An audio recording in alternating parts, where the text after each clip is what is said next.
While God created the world, the morning stars sang together. After God delivered Israel through the Red Sea, Moses and Miriam led the people in singing. God destroyed Israel's enemies under King Jehoshaphat, while the choir sang. When Jesus was born, the angels sang, and before going to the cross, he sang. God rejoices over us with singing, and one of the only things we know for certain that everyone will be doing in heaven is singing. At New St. Andrews College, we understand that music is not an elective. It is central to our being and identity. We endeavor to train all our students in a joyful and robust musical literacy that will help them shape culture in a Christ-like direction wherever they go. Additionally, we offer the Certificate of Music in conjunction with our bachelor's degree in liberal arts and culture for students who desire extra music training beyond the regular music courses they will take as a part of the core curriculum. In the certificate program, you won't simply appreciate music or listen to it or talk about it. You will do music. You will study it, analyze it, read it, write it, sing it, and play it. You will receive private instruction in your primary instrument, as well as secondary lessons in voice, piano, conducting, and other instruments. You will receive a solid foundation in music theory and analysis. You will study music history, church music, and music pedagogy. And when you graduate, you will leave with the ability to sing, play, understand, and steward music in whatever church or community you plant yourself. I'm Dr. David Erb, and this is the Certificate of Music at New St. Andrews College.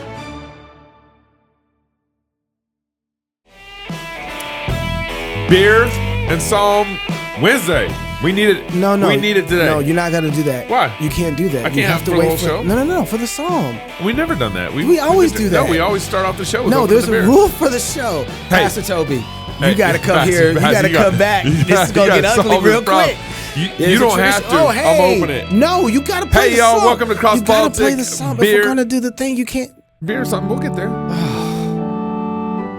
What I have to go through to keep tradition around here. This is tradition. No, Starting out. you can't have the beer without the psalm. They go together, Gabe. It's a tradition. Hey, y'all, welcome to CrossPolitic. Pastor Toby is obviously not here. Chalk Knox. I'm the water boy. Don't interrupt the Jesus song. shall reign.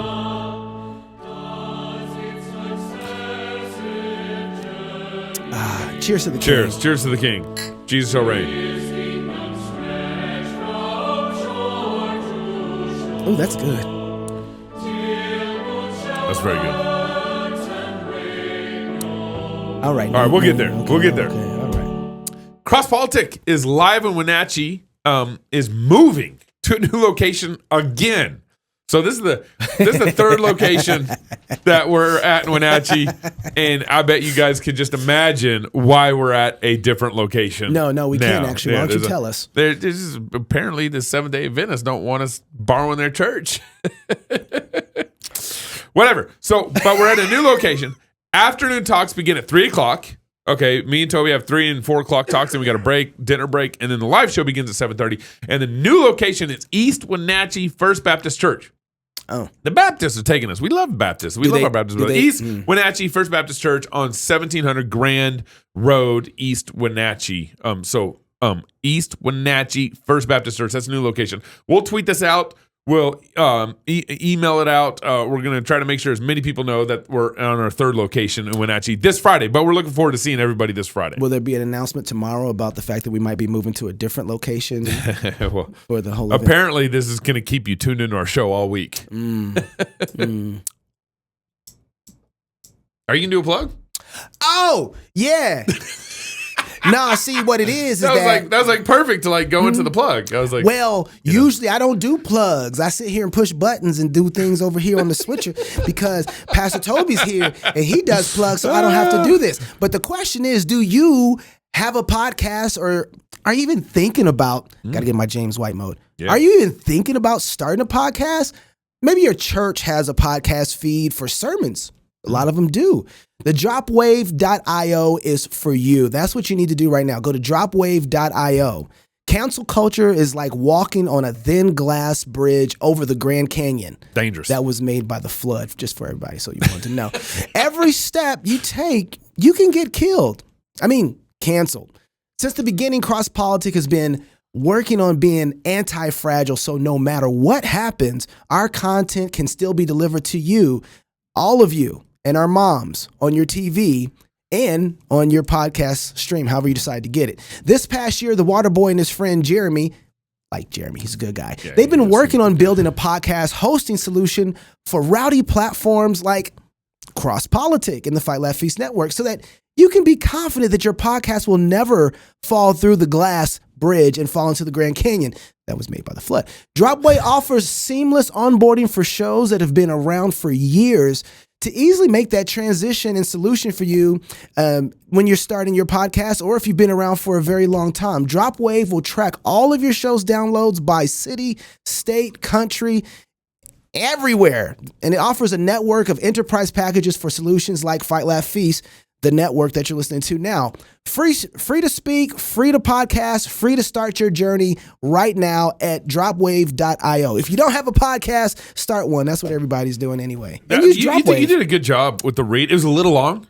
It was a little long. You were able to stretch it out. Some idiot wrote that just a little long. No, it was you added to it. You expanded anyways. I was trying to help. November 8th, we've been talking about November 8th elections. We're actually going to be doing a live show November 8th, so tune in for that. It's going to be fantastic. We got all sorts of guests that'll be tuning in on November 8th, so make sure you're there. But the thing I like about this season is that people have to debate each other.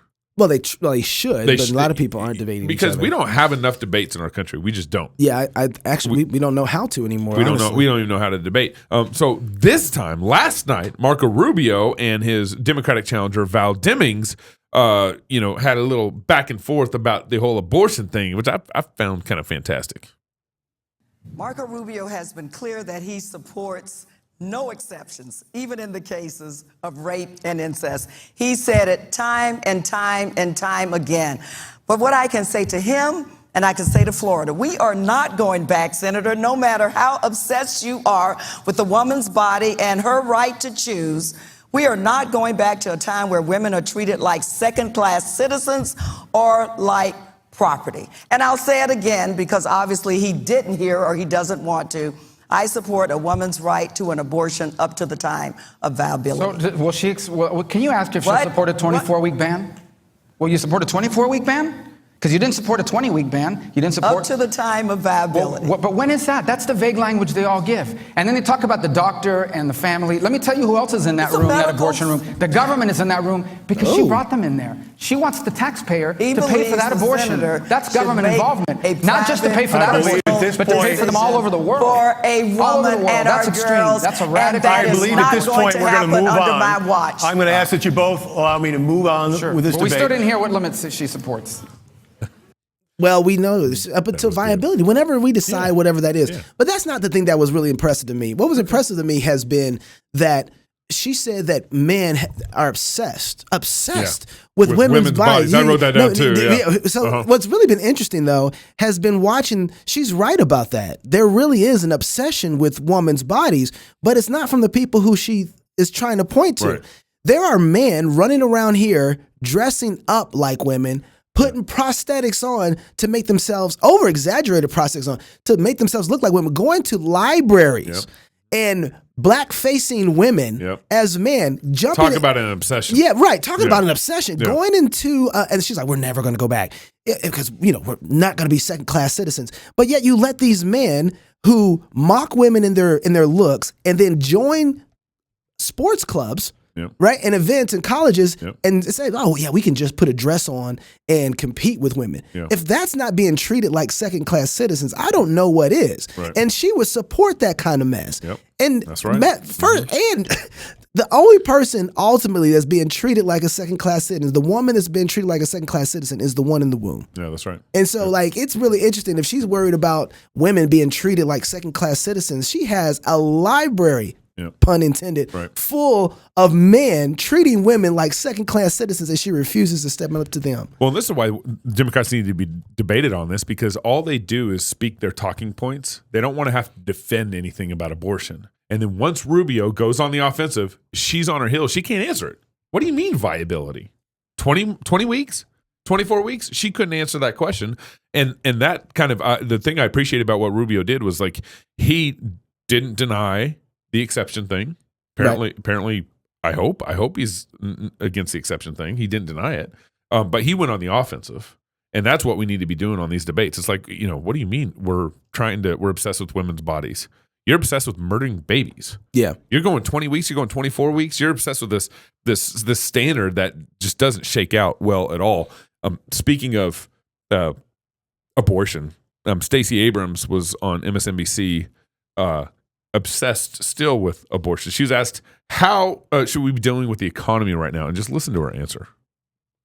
What could you do as governor to alleviate the concerns of Georgia voters about those livability, daily, hourly issues that they're confronted with? But let's be clear. Having children is why you're worried about your price for gas. It's why you're concerned about how much food costs. For women, this is not a reductive issue. You can't divorce being forced to carry an unwanted pregnancy from the economic realities of having a child. And so it's important for us to have both and conversations. We don't have the luxury of reducing it or separating them out, but we also have to talk about what a governor can do. A governor can address housing prices. A governor can address the cost of education.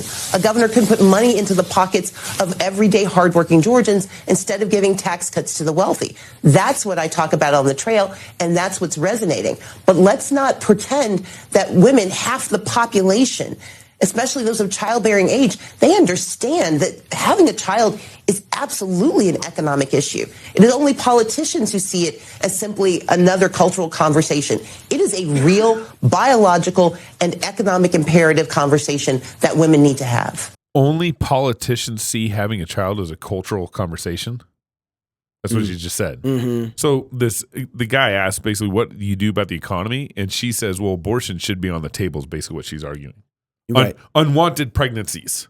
Yeah. And a mother has to choose, and a mother has to deal with the economy in a way that men don't have to, or the way that others don't have to and can't identify with. That's talk about obsession about women's bodies. The Democrats are obsessed with abortion so much that they think that that's part of the solution to our economic problems. One of the things that God has designed in this world, this is against the natural order of things, is that the fruit of a husband and a wife, one of the blessings that produces from that relationship are children. Yep. And children, we cannot that's fruitful.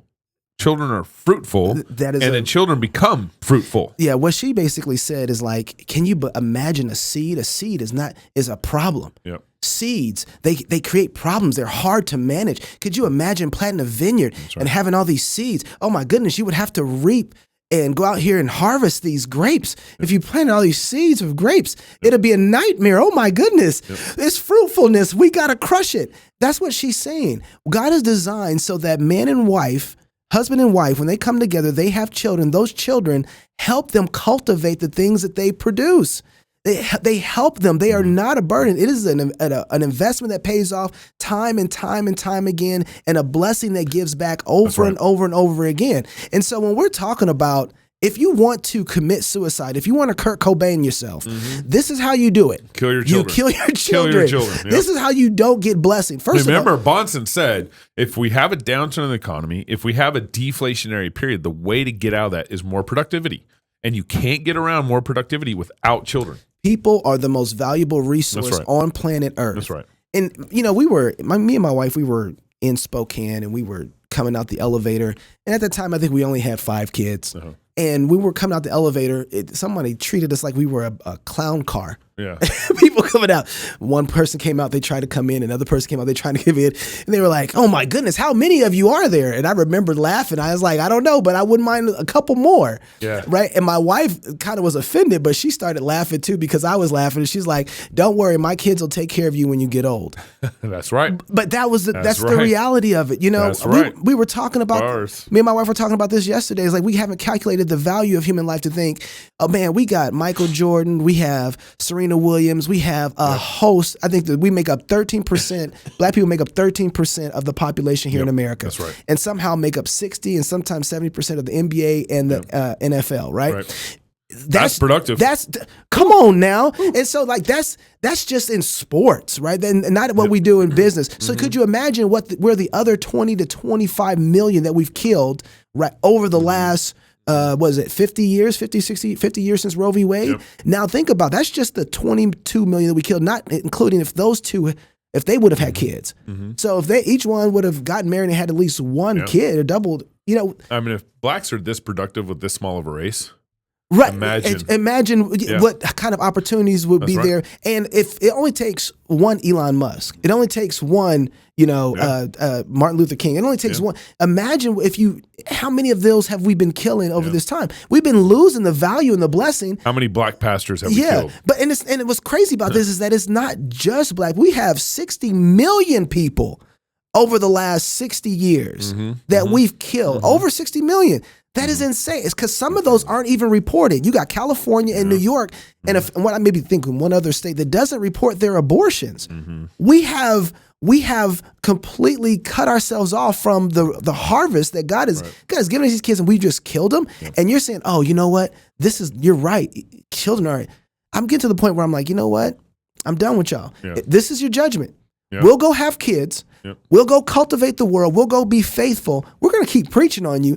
But you guys are insane. That's right. You're missing out on the blessing that is children. So Stacey Abrams is queen of the whole election fraud stuff. And Kari Lake, who's running for governor in Arizona, she's been on a couple shows recently kind of mentioning election fraud, or actually the hosts keep bringing it up. Hey, you've said this about election fraud. She's talked about it. She's talked about it pretty openly. Well, Kari Lake has probably a kind of a hammer response, a drop-down hammer response here in this next clip. I'm actually shocked you asked that question. Well, actually, answer. I have to give you a tough one once in a while. I did a little. Actually, Anthony, how old are you? 20. Are you a journalist? No. Well, you did better research than half these people. Oh man. Let's talk about election deniers. Here's 150 examples of Democrats denying election results. Oh wow, look at this. This is from Joe Biden's press secretary. Reminder, Brian Kemp stole the gubernatorial election from Georgians and Stacey Abrams. Democrats saying that. Is that an election denier? Oh, look at this. Just heard Republican Ryan Costello said it would be difficult for Stacey Abrams to win because she lost her state bid, but yet she's still claiming she never lost. This is outrageous. Hillary Clinton. Trump is an illegitimate president. Is she an election denier? This one says, was the 2016 election legitimate? It now definitely is a question worth asking. That's the Los Angeles Times. So it's okay for Democrats to question elections, but it's not okay for Republicans. It's a crock of BS. Every one of you knows it. We have our freedom of speech, and we're not going to relinquish it to a bunch of fake news propagandists. If you want a copy of these, I'm sure that Anthony would help you get a copy and help you learn how to be journalists. Look it up. It's been happening for a long time. Since 2000, people have questioned the legitimacy of our elections. And all we're asking is that in the future, we don't have to happen anymore. When I'm governor, we're going to make sure we have honest elections. We want the Democrats, the Independents, and the Republicans to all know that their vote counted. We want fair, honest, and transparent elections, and we're going to deliver that for the people. But just remember, guys, this is one page after Hillary Clinton says George W. Bush was selected president, not elected. So let's start, if you're going to start throwing around terms like election denier, let's remember who the other election deniers were. Hillary Clinton and all the Democrats. Next question. I'm sorry. I just have to say, first of all, it's kind of like that was a mic drop. She did a great job there.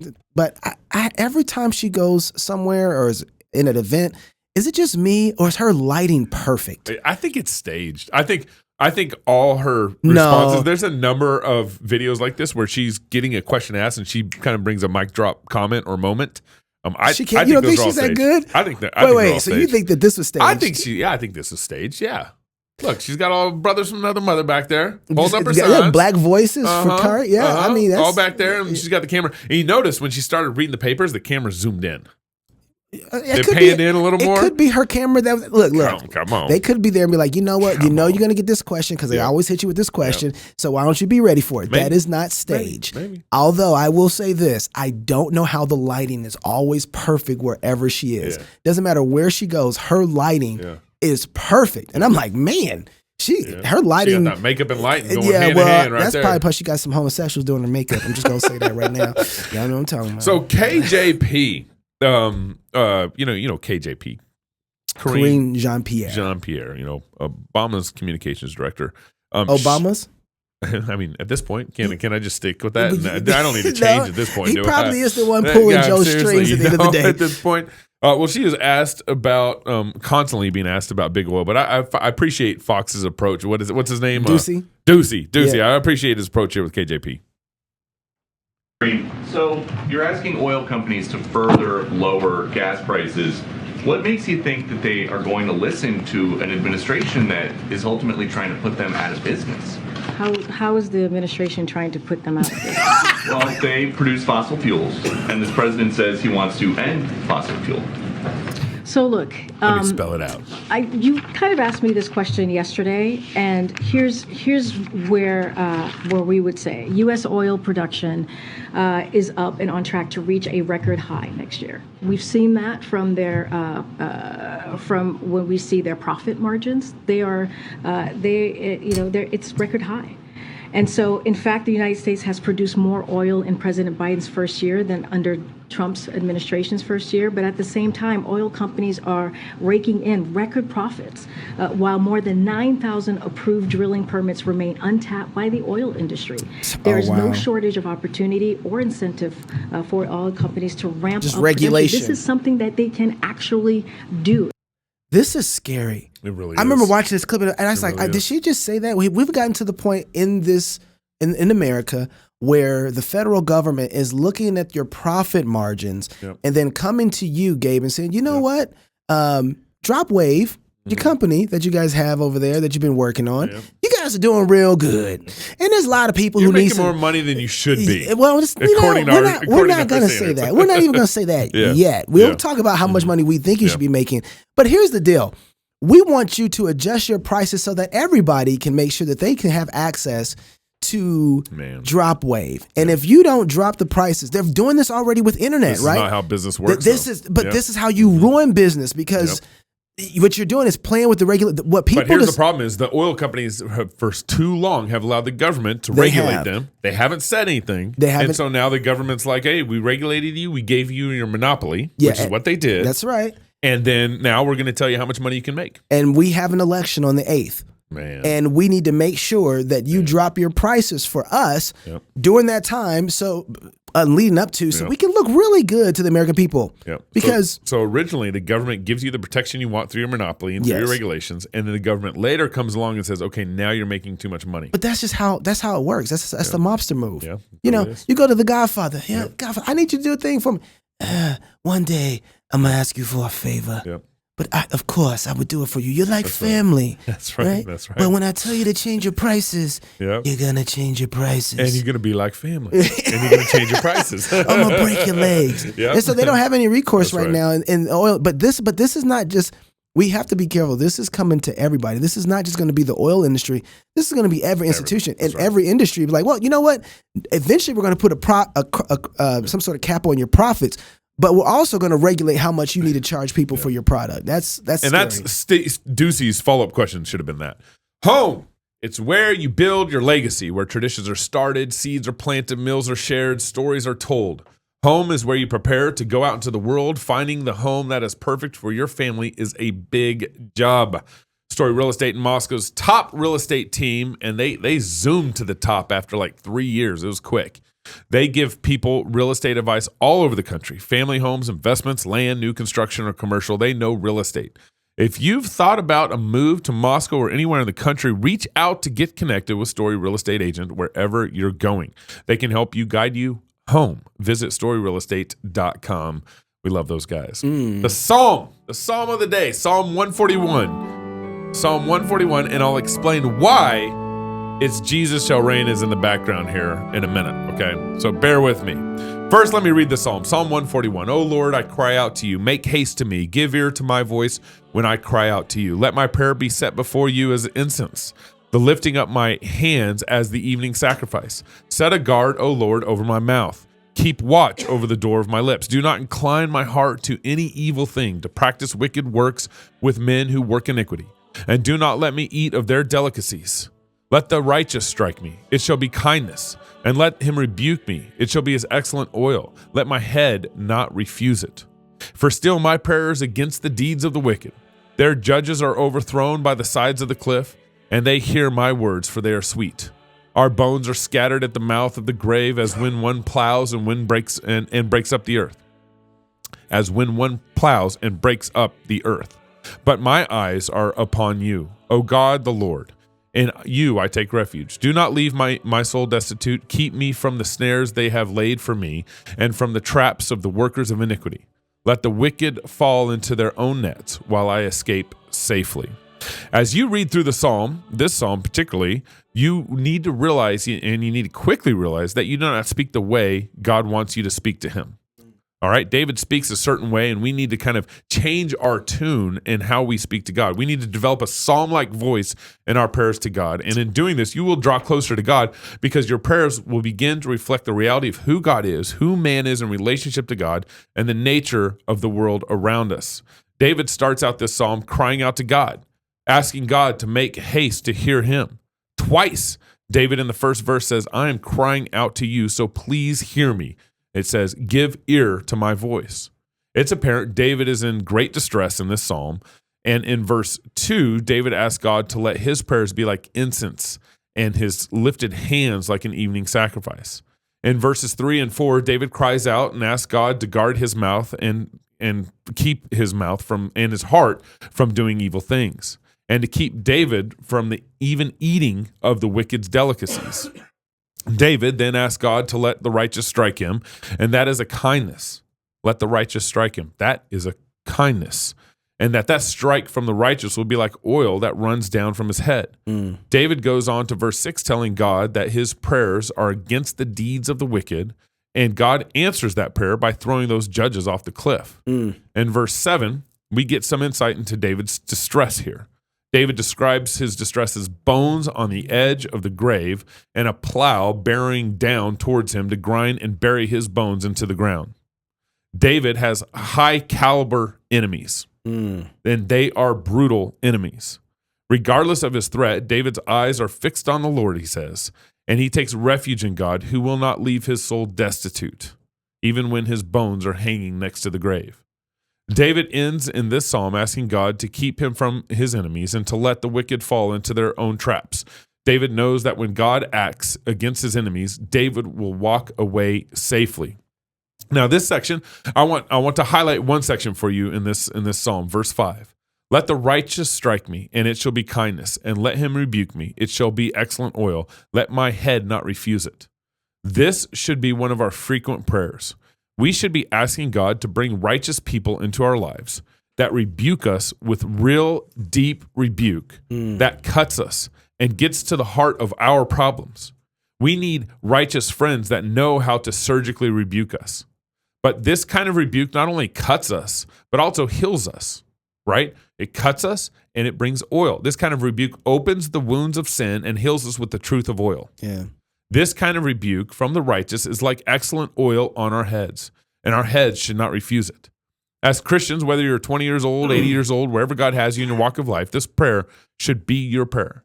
And when God answers this prayer, and a friend rightly speaks rebuke to you in your life, as David says, it is a kindness. Now, one last comment about this psalm. Jesus Shall Reign is our chosen song for this.